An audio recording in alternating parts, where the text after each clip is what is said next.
Pada video kali ini kita akan membahas bagaimana pembuatan pemodelan salah satu dari itemnya Cubicos TASC strip 3, yaitu axis grid. Nah, axis grid ini itu adalah garis-garis sebagai acuan untuk kita membuat pemodelan, dan garis acuan tersebut juga bisa kita gunakan untuk mensuperimpose gambar antara lantai 1, lantai 2, lantai 3 dan seterusnya di dalam posisi yang sama, sehingga nanti pada saat kita membuat pemodelan tersebut, ini pemodelannya atau modeling dari lantai 1, lantai 2, lantai 3 itu sejajar secara vertikal ke atas. Nah, di dalam Cubicos itu sendiri, axis grid itu ada 3 tipe axis grid. Yang pertama itu adalah ortogonal yang bentuknya kotak-kotak, kemudian yang kedua itu adalah arc yang bentuknya melengkung, dan yang ketiga itu adalah yang bentuknya diagonal. Nah, selanjutnya metode pembuatan axis grid itu sendiri itu ada 2 metode. Metode yang pertama itu adalah auto identify, di mana auto identify ini itu step by stepnya 3 langkah atau 3 step. Jadi step yang pertama itu adalah kita mengklik garis grid yang dari referensi gambarnya. Misalnya di sini gambar cat, itu garisnya yang putus-putus warna merah ya biasanya. Itu kita klik kiri sehingga nanti warna merah itu berubah menjadi warna biru. Nah, kalau garisnya si catnya sudah berubah menjadi warna biru, baru kemudian kita klik kanan.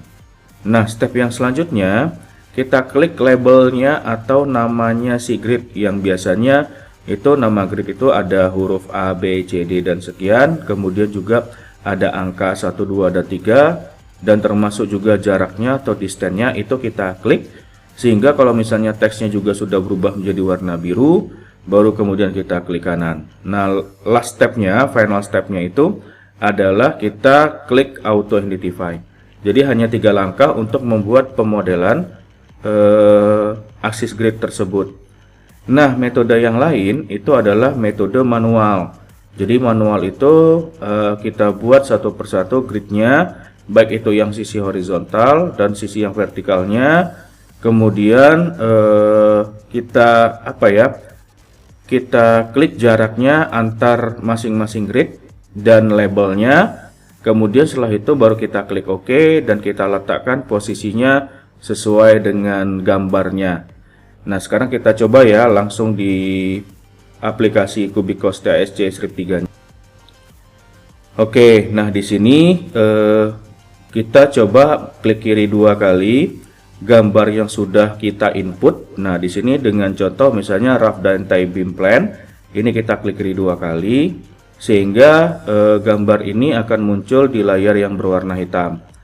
Nah, di dalam aplikasi ini kita klik itemnya axis grid, kemudian axis grid ini di sebelah kanannya itu ada elemen list.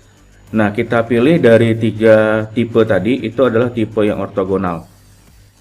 Nah, di sini akan ada bottom, left, top, sama right. Nah, yang bottom itu pengertiannya adalah ini yang penjelasan gridnya di bagian bawah. Ini adalah bottom. Kemudian yang di sebelah kiri ini adalah left. Ini yang di sebelah kanan adalah right. Kemudian yang di sebelah atas ini adalah top. Oke, sekarang kita mulai dulu dari yang bottom. Misalnya contoh di sini jarak antar gridnya 6.900, 4.300. Dan 7.650.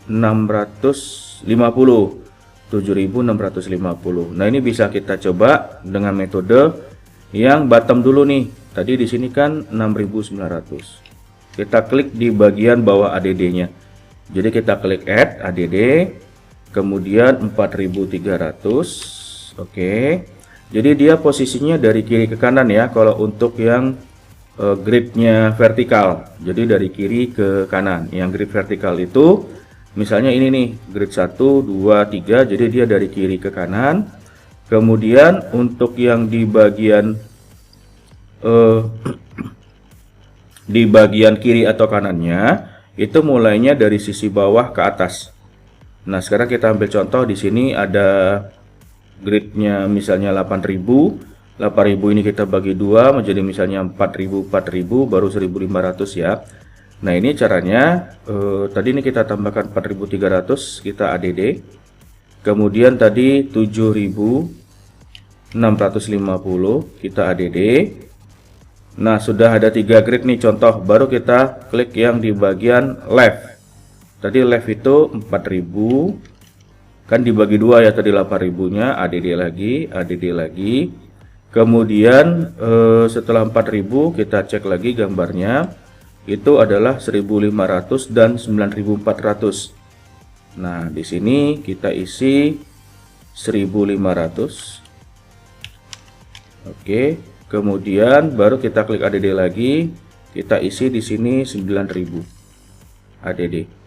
Nah, ini contoh ya, contoh. Harusnya kita nanti pembuatan pemodelannya itu dituntaskan dari kiri ke kanan semua aksis grid sampai ke as 24. Kemudian juga di sini dari as A sampai as K, harusnya seperti itu semuanya. Ini hanya sebagai contoh ya.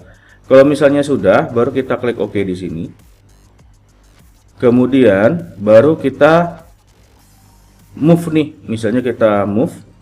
Jadi ini kita select, kemudian kita klik kanan, kita pilih move.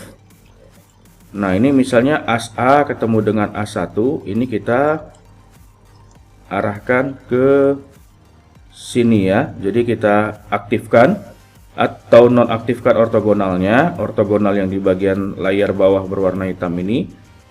Nah, baru kita klik di sini ya. Nah, ini posisinya kita letakkan di sini, sehingga si aksis grid ini itu sudah berada di posisinya. Dan ini adalah pembuatan aksis grid secara manual. Nah, sekarang coba kita lihat aksis grid yang berada di lantai 1. Misalnya ini yang sekarang di lantai ground floor ya, lantai 1 ini sudah ada. Kemudian lantai 2 juga sudah ada, lantai 3 juga sudah ada. Jadi kesimpulannya untuk pembuatan aksis grid ini itu berlaku hanya 1 kali pembuatan aksis grid untuk semua lantai. Oke, itu dia ya untuk pembuatan aksis grid secara manual. Sekian dan terima kasih.